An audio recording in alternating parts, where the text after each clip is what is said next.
வணக்கம் ஃப்ரெண்ட்ஸ். இன்றைக்கி காய்கறி மட்டும் வச்சு ஒரு அவியல் வச்சிடலாமா? இந்த அவியலுக்கு நம்ம தண்ணியே ஊற்ற போகிறதில்ல. இந்த காய்கறி எல்லாமே நீள வாட்டில் நறுக்கி வச்சுருக்கேன். இந்த உருளியிலே தான் அவியல் செய்ய போகிறேன். இதுக்கு தேங்காய் எண்ணெய் விட்டு தான் செய்ய போகிறோம். 2 டேபிள் ஸ்பூன் தேங்காய் எண்ணெய் எடுத்திருக்கேன். தேங்காய் எண்ணெயில் செய்தது தான் இந்த அவியல் நல்லாயிருக்கும். எண்ணெய் காஞ்சிருச்சு. இதில் கொஞ்சம் கருவேப்பிலை மட்டும் விட்டுக்கலாம்.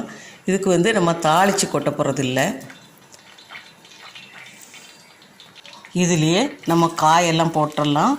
கொத்தவரங்காய், மிளகா, வாழைக்காய், கத்திரிக்காய், பீன்ஸு, அவரைக்காய், சவு, கேரட், இது மாதிரி உள்ள காய் எல்லாமே இதில் போடுறோம். நம்ம தண்ணி ஊற்றலை. இந்த காயை எல்லாமே நீர் சத்து நிறைந்த காய் தான். அதனால் இதில் இருக்கக்கூடிய தண்ணியே போதும். நம்ம காயெல்லாம் போட்டு ஒரு பிரட்டி நம்ம மூடி வச்சிடணும்.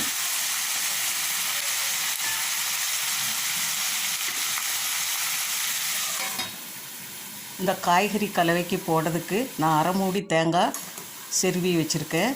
இதுக்கு அரை ஸ்பூன் ஜீரகமும் எடுத்திருக்கேன். இதை பல்ஸ் பண்ணி எடுத்துக்கலாம். அதுக்கடுத்து இந்த காய் ஊடா நம்ம கிளறி விடணும்.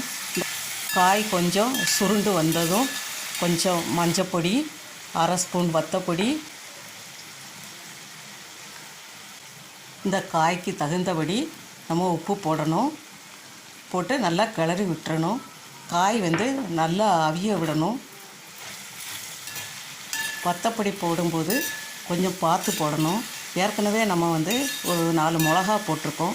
அந்த காரத்தை பொறுத்து நம்ம வத்தப்பொடி போடணும்.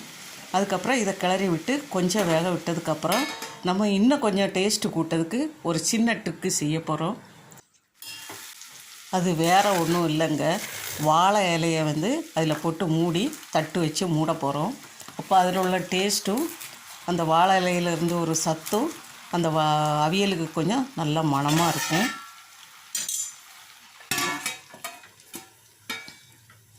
இப்படி அது கொஞ்ச நேரம் வேகட்டும். நம்ம தீயை சிம்மில் வச்சு விட்டுறலாம். இப்போ காயெல்லாம் வெந்திருக்கும். நம்ம திறந்து பார்க்குறோம்.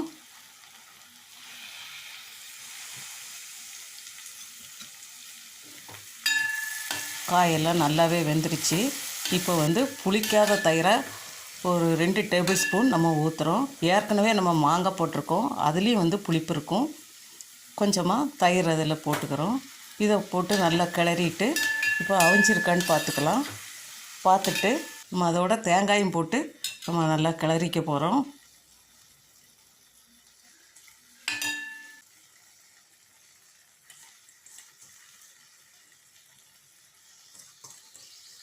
வாசனைக்கு ஒரு கத்து கருவேப்பிலும் அதில் பிச்சு போட்டுக்கிறோம். இப்போ எல்லாமே ஒரு முறை நல்லா கிளறி விட்டுருதோம். அவ்வளோதான் ஃப்ரெண்ட்ஸ். நம்ம காய்கறி அவியல் அழகாக ரெடி ஆயிடுச்சு. சூப்பர் டேஸ்ட்டாக இருக்கும். இதே மாதிரி ஒரு தடவை செஞ்சு பாருங்கள். திருப்பி நம்ம வாழையிலையை போட்டு அப்படியே மூடி வச்சிடலாம். சாப்பிடும்போது திறந்து எடுத்துக்கலாம். அந்த அருவிப்போல் அந்த தருவாள் சின்ன அருவிப்போல் சுடுவாள்.